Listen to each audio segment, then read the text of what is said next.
This week, the House passed the National Defense Authorization Act, ensuring that our military has the funding and the resources it needs to protect our national security. Now it's before the Senate, and I'm calling on Senate leadership to put the NDAA at the top of next week's agenda and to pass this bill. Our servicemen and women do not deserve to be held in limbo when America faces unprecedented threats at all levels. So I'm proud that this year's NDAA includes major investments in North Carolina. One of the biggest wins I championed was protecting the F-15E Strike Eagles at Seymour Johnson, and we did it. My provision protects the Strike Eagles from being divested from the Air Force until at least 2027. Now, there's some who argue that F-15Es are no longer relevant, and they're mistaken.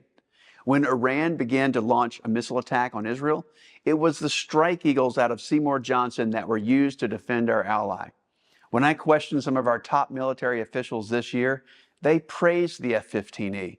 They called them phenomenal, very capable, and critical for scenarios in the Indo-Pacific.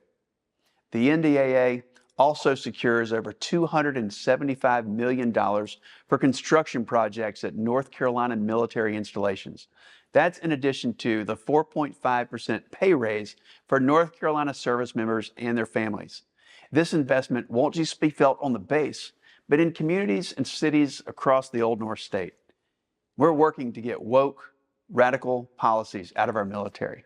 In my provision to prohibit TRICARE from offering medical treatments that would sterilize children is in this bill.